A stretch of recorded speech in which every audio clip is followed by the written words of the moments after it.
Olá, amigos! Mais uma vez estamos aqui juntos para o nosso estudo das obras de André Luiz e Chico Xavier. Estamos estudando Obreiros da Vida Eterna. Vamos ver que capítulo é hoje. Hoje é o capítulo 12, Excursão de Adestramento. Nosso orientador sediara-nos a tarefa na casa transitória de Fabiano, deliberando, porém, que as nossas atividades na crosta tomassem como ponto de referência o lar coletivo de Adelaide, onde realmente os fatores espirituais eram mais valiosos. Aqui, esclarecendo-nos de início, nos sentiremos à vontade. A organização é campo propício às melhores semeaduras do espírito e oferece-nos tranquilidade e segurança. Permaneceremos em comunicação contínua com o abrigo de Fabiano, para onde conduziremos recém-desencarnados e condensaremos todas as atividades possíveis concernentes aos outros amigos nesta amorosa fundação. De fato, aquele refúgio de fraternidade legítima era, sem dúvida, vasto celeiro de bênçãos. Diversas entidades amigas operavam na instituição, prestando assistência e cuidados. Encontrava ali um dos raros edifícios da crosta, de tão largas proporções, sem criaturas perversas da esfera invisível. Olha que bênção! Semeando-se a casa transitória de onde vínhamos, a vigilância funcionava severa. Fôramos defrontados por vários sofredores, criaturas de bons sentimentos, que penetravam o asilo com prévia autorização. Enquanto o assistente se demorava em palestra com o dedicado Bezerra, tivemos permissão para visitar as dependências. O padre Hipólito, Luciana e eu, em companhia de Irene, jovem colaboradora espiritual da casa, pusemos-nos em ação. Em todos os compartimentos havia luz de nosso plano, indicando a abundância dos pensamentos salutares e construtivos de todas as mentes que ali se entrelaçavam na mesma comunhão de ideal. Chegados à sala das reuniões populares, nossa nova amiguinha explicou. Essa é a região do abrigo onde nos força a serviço mais árduo, receptáculo das emanações mentais e dos pedidos silenciosos de toda a gente que nos visita. Em assembleias públicas, somos obrigados, depois de cada sessão, a minuciosa atividade de limpeza. Como sabem, os pensamentos exercem vigoroso contágio que faz imprescindível isolar dos prestimosos colaboradores de nossa tarefa, livrando-os de certos princípios destruidores ou dissolventes. Meus amigos, a gente precisa centrar nessa situação. Tudo está no nosso pensamento, tudo está no pensamento de todas as pessoas. Quantas vezes já não disseram isso pra gente? E como é difícil, né? Vamos seguir. Tentando intensificar a conversação esclarecedora, aduzi. Imagino a extensão dos afazeres. Há suficiente pessoal na cooperação?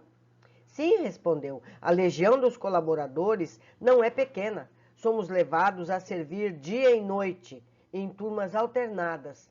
Temos sessões de assistência aos adultos e às criancinhas. Vislumbrava aqui, porém, tão grande número de trabalhadores de nosso plano que, por momentos, graves reflexões me afloraram ao cérebro. Tanta gente a contribuir apenas no sentido de amparar algumas dezenas de crianças desfavorecidas no campo material? Estabelecia paralelo entre a fundação de Adelaide e a casa transitória de Fabiano, notando singular diferença. Lá, os rigorosos serviços de sentinela, o gesto de energia, a atenção do pessoal, verificavam-se em atitude das necessidades inadiáveis de certa quantidade de infelizes, desencarnados, para os quais a caridade constituía lâmpada acesa, indispensável à transformação interior. Aqui, porém, via somente criaturinhas tenras que reclamavam de imediato acima de qualquer outra medida, leite e pão, primeiras letras e bons conselhos. Valeria assim o dispêndio de tanta energia de nossa esfera? Mesmo assim, a delicada colaboradora, apreendendo minhas indagações íntimas, ponderou: cumpre-nos reconhecer, todavia, que esta obra não se dedica exclusivamente às necessidades do estômago e do intelecto da infância desamparada. Os imperativos da evangelização preponderam aqui sobre as demais. Para infundir espiritualidade superior à mente humana, urge aproveitar realizações como estas, já que é muito difícil obter espontâneo arejamento da esfera sentimental. Valemo-nos da casa, venerável em seus fundamentos de solidariedade cristã, como núcleo difusor de ideias salutares. A fundação é muito mais de almas que corpos, muito mais de pensamentos eternos que de coisas transitórias. O diretor, o cooperador e o abrigado, recebendo as responsabilidades inerentes ao programa de Jesus, instintivamente se convertem nos instrumentos vivos da luz de mais alto, satisfazendo necessidades corporais, solucionamos problemas espirituais, entrelaçando deveres e difundindo-os com os nossos irmãos encarnados no setor de assistência, conseguimos criar bases mais sólidas à semeadura das verdades imorredouras. Realmente, as outras escolas religiosas não se esqueceram de materializar a bondade em obras de alvenaria. A Igreja Católica Romana dispõe de institutos avançados sob o ponto de vista material, abrigando a infância desfavorecida. Entretanto, aí, as concepções espirituais não se desenvolvem, acanhadas, que ficam nos moldes tirânicos dos dogmas obsoletos. O trabalho, pois, na maioria dos casos, circunscreve-se ao simples armazenamento de pão efêmero. As igrejas protestantes possuem, por sua vez, grandes colégios e congregações, distribuindo valores educativos com a juventude. Todavia, suas organizações se baseiam quase sempre mais na letra dos conceitos evangélicos que nos conceitos evangélicos da letra. Interessante. Irane sorriu, fez ligeiro intervalo e continuou. Não desejamos menosprezar os serviços admiráveis dos aprendizes do Evangelho nos variados campos religiosos. Todos são respeitáveis, se levados a efeito pelo devotamento do coração. Desejamos apenas destacar os valores iluminativos. Nos primórdios da obra cristã, não faltavam prestigiosas providências da política imperial de Roma, a fim de que os famintos e os esfarrapados recebessem trigo e agasalho, e até mesmo preceptores seletos, filiados a famosos centros culturais de gregos e egípcios. Porém, no intuito de incentivar a obra e legítima iluminação do espírito, Simão Pedro e os companheiros de apostolado obrigaram-se a longo programa de socorro aos infortunados de toda sorte. Nem todos os seguidores do Evangelho procediam das altas camadas sociais do judaísmo, como Gamaliel, o venerando rabino, cujo intelecto desenvolvido encontrou o mestre. A maioria dos necessitados encontraria em contato com Jesus através da sopa humilde ou do teto acolhedor, lavando leprosos, tratando loucos, assistindo órfãos e velhinhos desamparados. E os continuadores do Cristo davam trabalho a si próprios, dedicavam-se aos infelizes, esclarecendo-lhes a mente, e ofereciam lições de substancial interesse aos leigos da fé viva.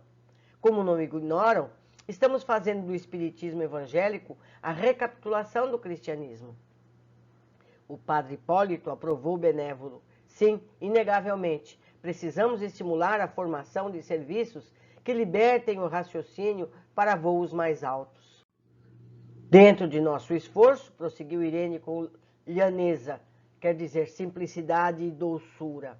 O imperativo primordial consiste na iluminação do espírito humano, com vistas à eternidade. Urge, no entanto, compreender que para a obtenção do desiderato é imprescindível fazer alguma coisa. Onde todos analisam, admiram ou discutem, não se levantam obras úteis para atestar a superioridade das ideias. Por isso, nossos mentores da vida divina apreciam o servo pela dedicação que manifeste a responsabilidade. O necessitado, o beneficiário, o crente, o investigador virão sempre aos nossos centros de organização da doutrina.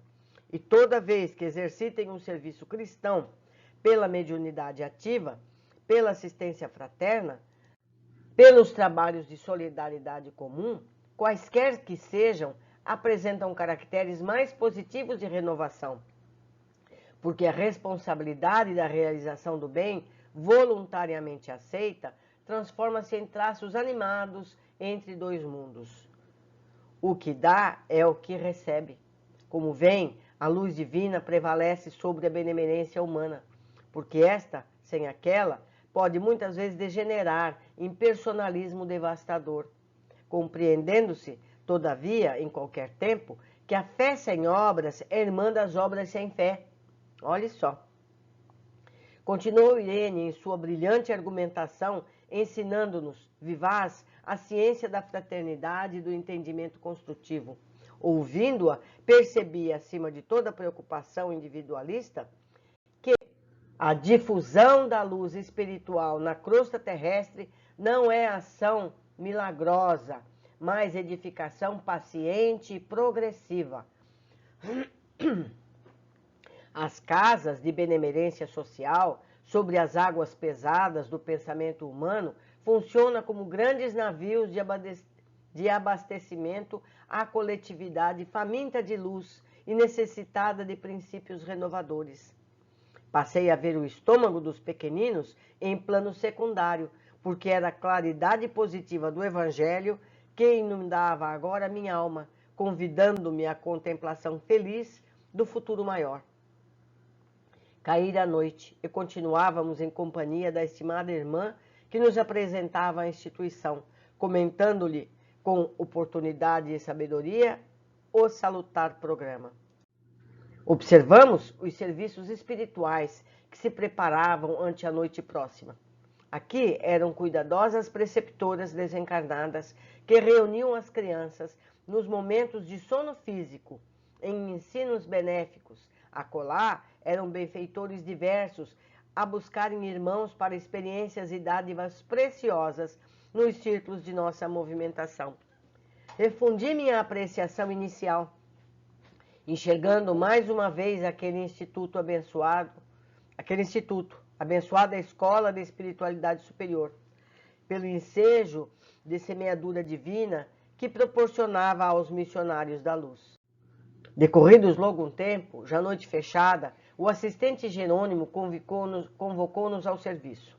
Irene acompanhou-nos à Câmara de Adelaide, ante o nosso dirigente se encontrava em conversação com outros amigos. Foi breve nas determinações. Após ouvir a nova amiguinha, que se colocava à nossa disposição para qualquer concurso fraterno, recomendou a Luciana e a Irene trouxessem a irmã Albina, ao passo que o padre Hipólito e eu deveríamos conduzir Dimas, Fábio e Cavalcante àquele compartimento de onde seguiríamos para a casa transitória de Fabiano, em excursão de aprendizado e adestramento. Ambos os grupos partimos em direção diversa. Utilizando a volitação com maestria, Hipólito interrogou-me bem-humorado. Já participara você desse serviço igual ao de hoje? Confessei que não, rogando-lhe esclarecimento. É fácil, tornou. Os que se aproximam da desencarnação das moléstias prolongadas, comumente se ausentam do corpo em ação quase mecânica. Os familiares terrestres, por sua vez, cansados das vigílias, tudo fazem por rodear os enfermos de silêncio e cuidado. Desse modo, não é difícil afastá-los para a tarefa de preparação. Geralmente, estão hesitantes, enfraquecidos, semi-inconscientes, mas nosso auxílio magnético resolverá o problema. Conservar-nos-emos nas extremidades, segurando-lhes as mãos e impulsionando por nossa energia, volitarão conosco sem maiores impedimentos. Recebi a explicação com interesse e em breve penetrávamos a modesta residência de Dimas. Aliviado por injeção repousante, não encontramos dificuldade para subtraí-lo à atenção dos parentes. Notando-nos a presença, saudou-nos a disposição fraterna e perguntou: "Oh, meus amigos, será hoje o fim? Como tenho suspirado pela libertação!" "Não, meu caro", acentuou Hipólito sorrindo, "é preciso tolerar mais um pouco. O descanso, porém, não tardará muito. Venha conosco, não temos tempo a perder." O ex-sacerdote recomendou-nos tomar a dianteira e, de mãos dadas, os três, rumamos para o rio, em busca de moradia de Fábio. Não se registraram obstáculos e, em reduzidos instantes, tomamo-lo à nossa conta. O companheiro ligou-se prazeroso à pequenina caravana. Ia tomar o caminho do hospital, de modo a procurar o terceiro, quando Hipólito ponderou: "Não convém conduzir todos de uma vez. Cavalcante permanece em grave desequilíbrio, exigindo cooperação mais substancial. Em vista disso, buscá-lo-emos na segunda viagem." Lembrando-lhe os desvarios, não tive recurso senão concordar. De regresso à Câmara de Adelaide, encontramos os demais à nossa espera. Irene e Luciana haviam trazido Albina para os trabalhos preparatórios. Sem perda de tempo, demandamos-nos à grande casa de saúde em busca de Cavalcante. Hipólito adivinhara. O doente mostrava-se muito aflito. Bonifácio, ao lado dele, cooperava devotadamente conosco, para desprendê-lo temporariamente do corpo oprimido. O enfermo, no entanto, se deixara tomar por horríveis impressões de medo, dificultando os nossos melhores esforços. Após trabalho ingente de magnetização do vago e em seguida a administração de certos agentes anestesiantes, destinados a propiciar brando sono, retiramo-lo do corpo, que permaneceu sob os cuidados de Bonifácio. Olha aqui, o plano espiritual aplicou anestésicos no corpo do Cavalcante. Veja que interessante, eu não marquei isso em amarelo na época. Quer dizer, a medicação do lado espiritual. Em minutos rápidos, punhamos de regresso. Com a aquiescência de Jerônimos, alguns amigos dos enfermos acompanhar-nos-iam à casa transitória. Dos 5 doentes, Adelaide e Fábio eram os únicos que se revelavam conscientes, a consciência mais nítida da situação. Os demais titubeavam, enfraquecidos, baldos de noção clara do que ocorria. O assistente organizou a corrente magnética, tomando posição guiadora. Cada irmão encarnado localizava-se entre 2 de outros nós, almas libertas do plano físico, mais experimentadas do campo espiritual. De mãos entrelaçadas para permutar energias em assistência mútua, utilizamos intensivamente a volitação, ganhando alturas. Adelaide e Fábio, logo habituados ao desdobramento, assumiram discreta atitude de observação e silêncio. Os outros, porém, comentavam o acontecimento em altos brados. "Oh, grande Deus!" exclamava Albina, rememorando passagens bíblicas. "Estaremos nós no glorioso carro de Elias? Dai-me forças, ó Pai de misericórdia." Expressava-se Cavalcante de alma opressa. "Falta-me a convicção geral. Ainda não recebi o viático. Oh, não me deixeis enfrentar os vossos juízos com a consciência mergulhada no mal." Suas rogativas sensibilizavam-nos o coração. Dimas, por sua vez, balbuciava exclamações ininteligíveis, entre assombrado e inquieto. Atravessada a região estratosférica, a ionosfera surgia-nos à vista, apressando enorme diferença por causa do fluxo intenso dos raios cósmicos em combinação com as emanações lunares. Importante. Aqui dá a ideia da altitude que eles estão. Eles estão na ionosfera.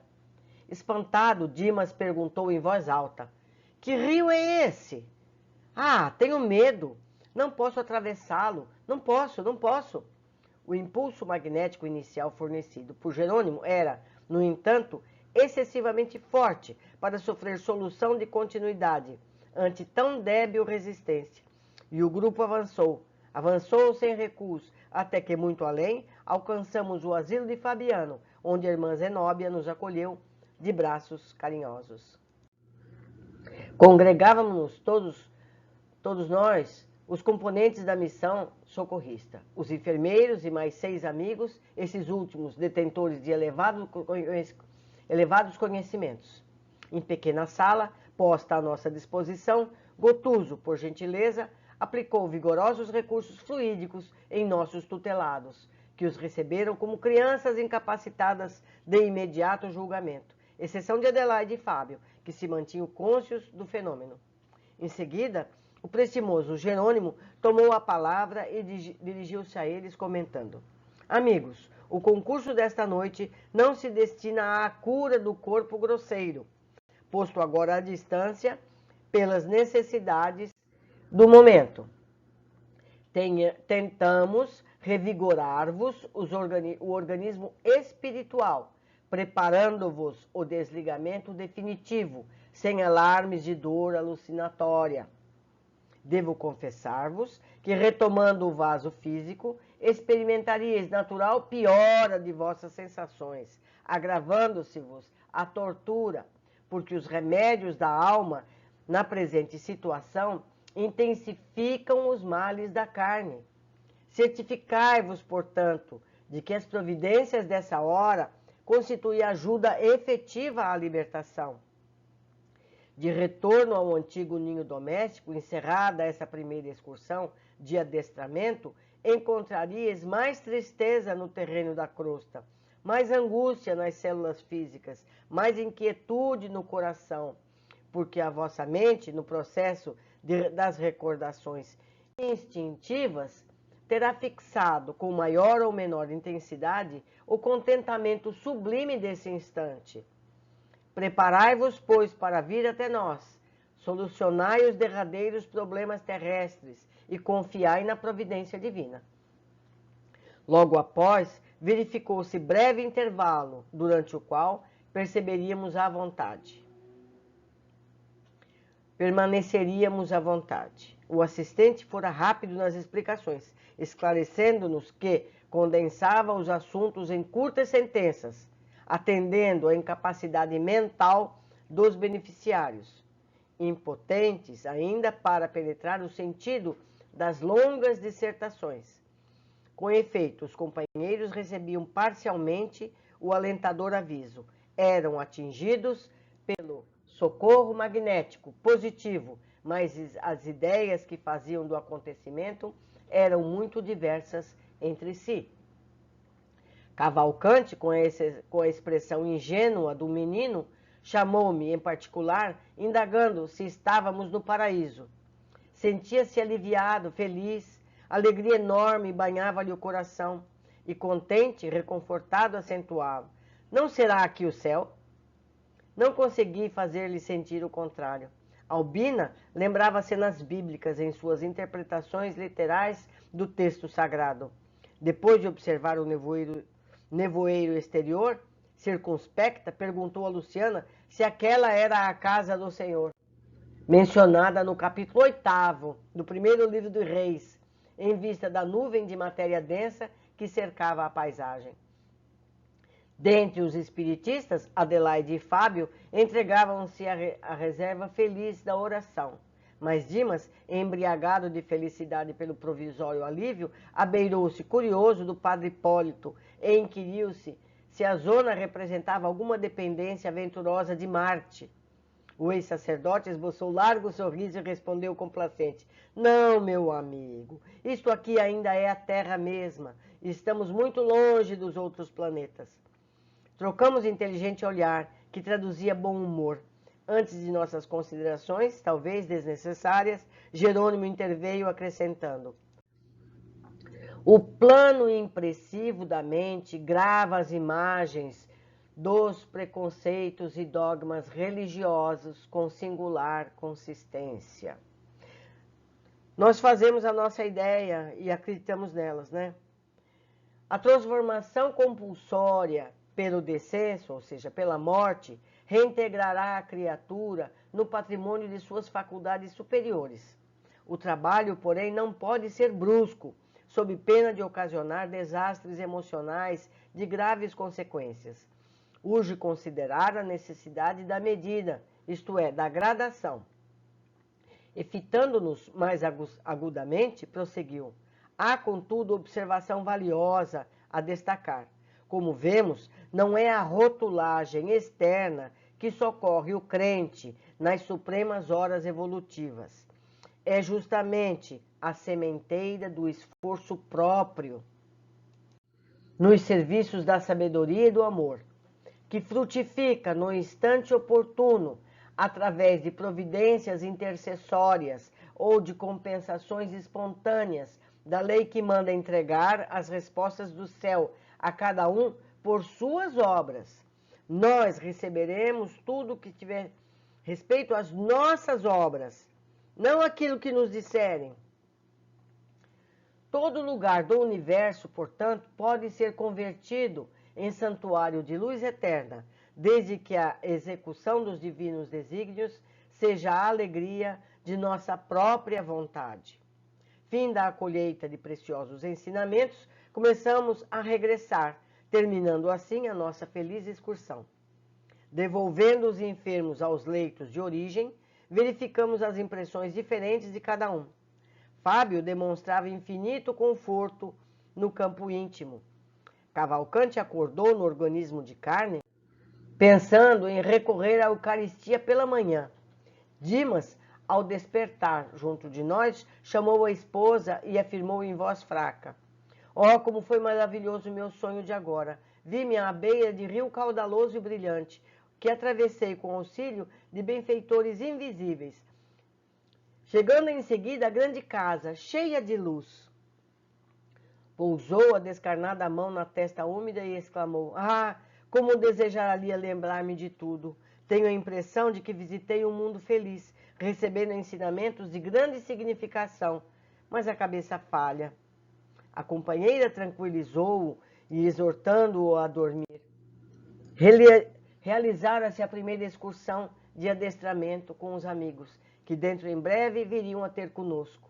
Congregados de novo na abençoada instituição de Adelaide, deliberou Jerônimo nosso retorno à casa transitória de Fabiano, para descansar e servir em outros setores, toda vez que a oportunidade de trabalho útil nos bafejasse com a sua bênção. Veja só, Dimas achou que estava num paraíso de luz, e ainda era a casa Fabiano de Cristo, que estava ali pertinho aqui da terra, cheia de abismos à volta. Já pensou quando ele chegar em planos mais altos, o que ele vai achar? É isso. Vamos às observações desse curto capítulo. Primeiro, depois de cada sessão, a minuciosa atividade de limpeza. Como sabem, os pensamentos exercem vigoroso contágio e faz-se imprescindível isolar os prestimosos colaboradores de nossa tarefa, livrando-os de certos princípios destruidores ou dissolventes. Então, entendemos que a espiritualidade prepara o centro antes e depois dos trabalhos. E eu quero destacar mais uma vez os pensamentos. Meus amigos, nós temos que ter mais disciplina. É difícil, porque nós estamos cercados de situações que nos fazem pensar besteiras. É uma notícia de jornal que nos faz ter uma opinião desarrazoada. Muitas vezes a falar uma besteira. Tudo isso é entrave para nós mesmos. Vamos tentar ser mais disciplinados nessa tarefa. Tudo é treino. 2. André questiona sobre o grande número de auxiliares espirituais na casa de apoio às crianças carentes, quando se necessitava de auxiliares dos socorros da casa transitória.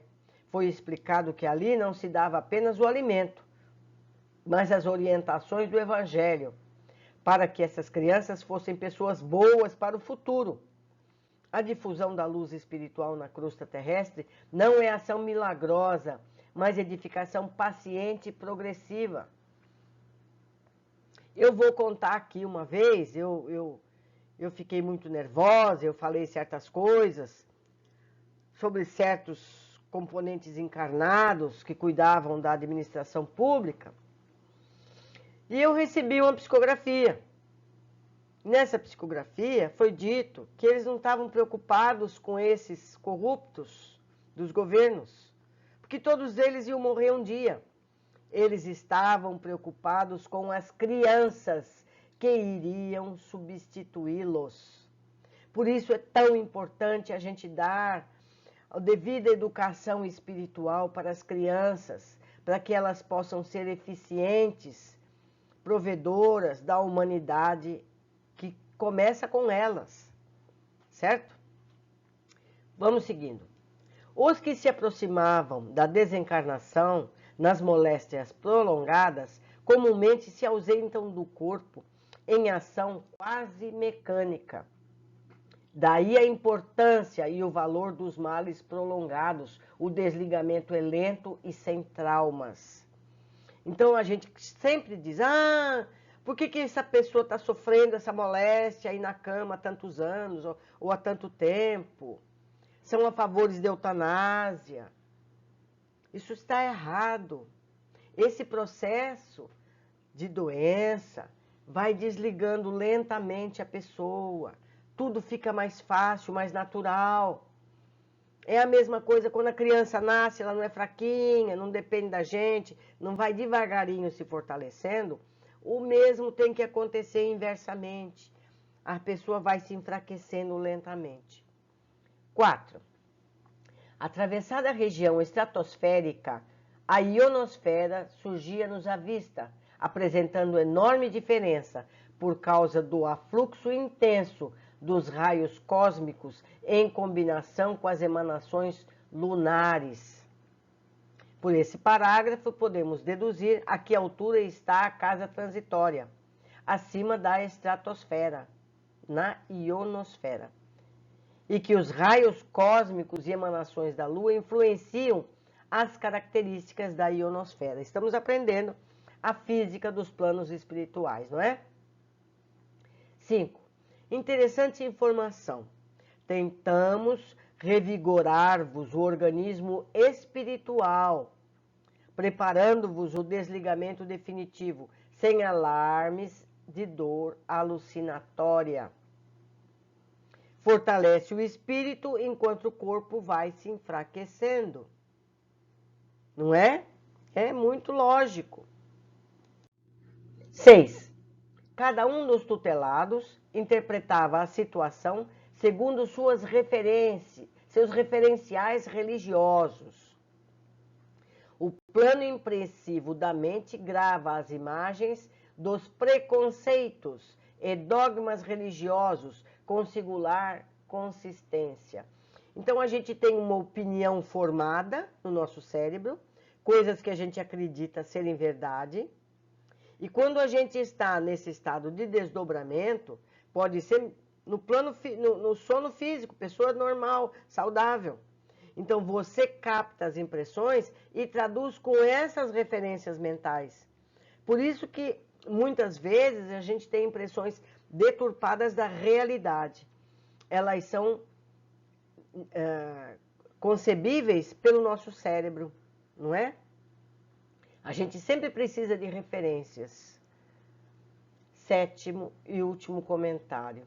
Ali o grupo era de pessoas com formações religiosas diversas, mas que o que conta mesmo é justamente a sementeira do esforço próprio, nos serviços da sabedoria e do amor que frutifica no instante oportuno, através de providências, intercessórios ou de compensações espontâneas da lei, que manda entregar as respostas do céu a cada um por suas obras.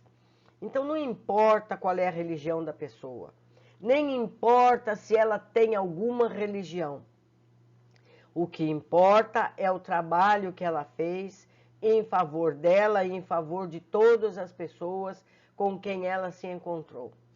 Como ela é gentil, como ela ajudou na dificuldade do outro, qual é a vibração que ela tem, quais são os pensamentos que ela tem. Isso é que importa, a produção individual de cada um, e não nos dogmas que ela vem a seguir. Foi uma alegria estar aqui com vocês nesse capítulo tão curto.